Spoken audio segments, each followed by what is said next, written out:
Hi guys, welcome back and hello if you are new. I hope all of you are having a fantastic end of the year. And as that sort of kind of brings me to my next point, I guess, which is this is literally my favourite time of year, which is album of the year time. So this year has been really intense in terms of like records and all that sort of stuff. And I try and keep a sort of running album of the year list from about January onwards, and I've kind of chopped and changed and things like that. I do have a couple of sort of disclaimers in the fact that there's not going to be anything from Peaceville or K-Scope on this list because those are the records that I worked, and I just don't feature bands that I work with. I will give them a little shout out though when we get to sort of the end. And also after popular voting, it seems that you guys wanted 3 albums of 10 records each. So I'm doing a top 30 this year, which I'll be honest, kind of made my life a little bit easier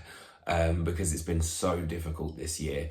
But we might as well start with Celestial Sanctuary and Insatiable Thirst for Torment.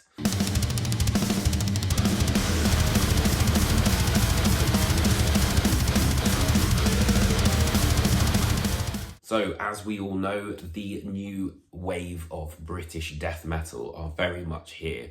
And with that in mind, you know, Celestial Sanctuary are very much at the vanguard of that. And they delivered an album which I think improved completely upon the previous album, which was Soul Diminished. There's better songwriting. The artwork is absolutely insane. It's one of my favourite album covers in death metal in quite a long time. But most importantly, you know, I think the band really did level up. You know, they brought a sort of more tightened sense of songwriting with them, and also have performed with Undeath, Frozen Soul, Obituary. You know, this year has just been fantastic for them. And if you haven't listened to this record, I highly recommend that you do. Let me know what you think when you do.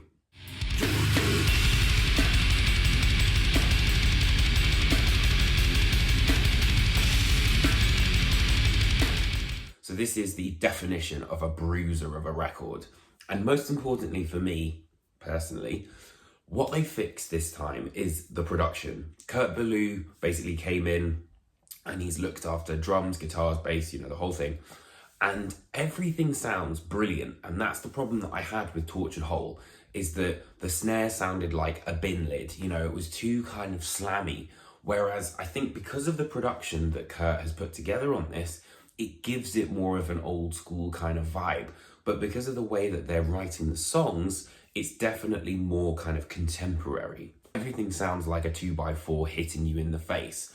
So, you know, like, as far as I'm concerned, I think this is a real good example of the next kind of leap that, you know, a band like Sanguisugabog can take. And I think, you know, the album after this, I'll be really interested to see where they might go in incorporating different ideas and different styles.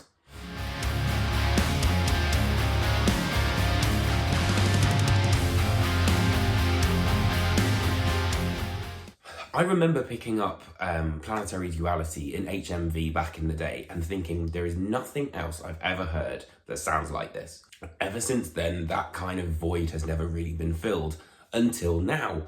And I think Data Elysium really is kind of Planetary Duality 2.0, but it does kind of throw back to that sort of late 2000s, I guess, style of technical death metal, but again, make sure that it's nice and modern, and there's a lot of different things going on, keyboards, piano, you know, saxophone, lots of different ideas, but it's so well played. Like, this is unbelievably tight. Derek Rydquist's vocals are incredible. You know, Justin McKinney's guitar solos just sound fantastic. Everything about this album is pinpoint accurate, and that's exactly what I want when I've got incredible tech death. It's a smart and technical release that will no doubt offer so much to those who actually are looking for that kind of thing. Next up, we have, as you can see behind me, Cannibal Corpse with Chaos Horrific.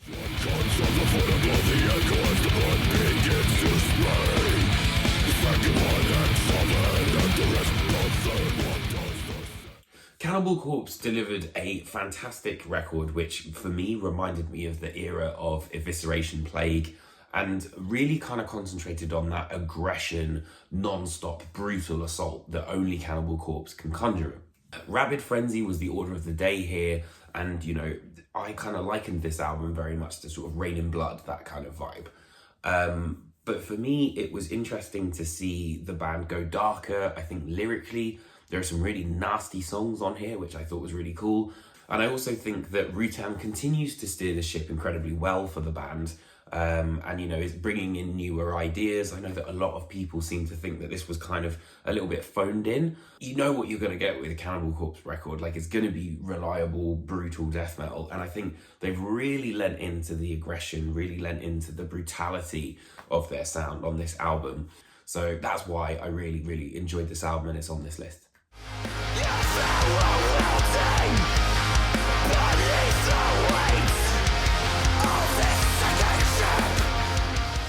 So this album is without a doubt probably the most emotionally raw record that I've listened to this year.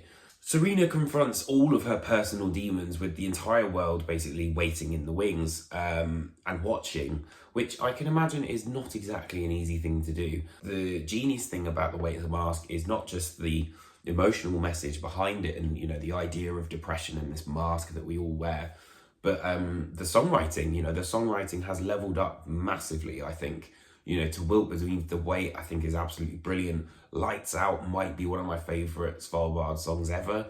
The lyricism is absolutely brilliant. It's also a large amount of firsts for the band. You know, they had violins featured for the first time on How to Swim Down.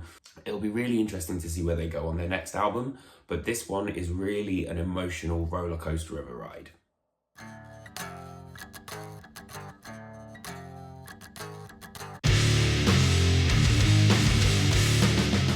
So, full disclosure, at first I was like, this is boring. This is super boring. And I wasn't taken with it. But over the year, this thing has just worn me away. And it sounds like, you know, a Panzer tank basically driving over you over and over again. It's got incredible Mariusz Lewandowski artwork, and it was also one of the final pieces that he did before he died. There's rock solid rhythm playing, as you would expect from these Florida swamp monsters, but, you know, it's just such a great groovy death metal record that you can come back to again and again and again. It also, I think, represents just how brilliant the simplicity of the band is. Like, I think it's War, one of the songs, where it has the riff and then it goes to literally an acoustic version of the riff and then it brings it right back in. But you can see how such a simple riff played with really great rhythmic patterns can create something that really sounds massive. So yeah, Obituary is a big, big one for me.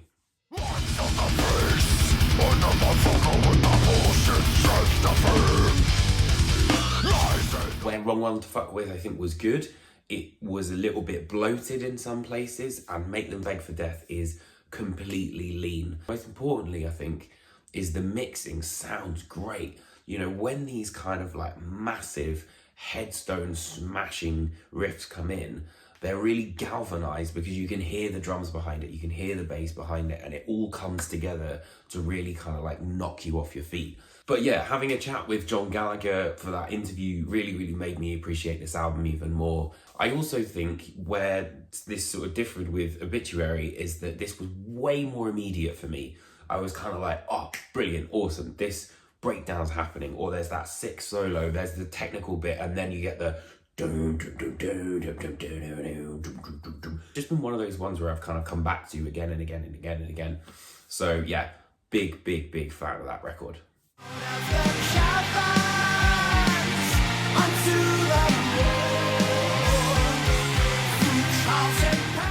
So on the third album, and first with Nuclear Blast, Green Lung really struck some gold, and it's definitely grown on me. There's a perfect balance of heavy metal, doom metal, and a dash of prog in there. I love the fact that they have literally created, I'll take this down actually, because they have taken this entire sort of like mythos of what they're representing. And this edition of the record actually comes with its own little map, which I think is so genius. You know, it really kind of extends that level of creating a world that, you know, the listener is absolutely in the entire time. And they have the perfect amount of occult, but there's also a little bit of this sort of like 80s, 70s imagery. There's really great sort of little samples that they've got in here, and it's really created something I think that not a lot of other bands are able to do at the moment. And I also think they marry a perfect sense of, you know, this sort of British folklore and this sort of paganism, but also kind of dress it up as like slightly horror. It's just really cool. It's such a great record to just get lost in completely.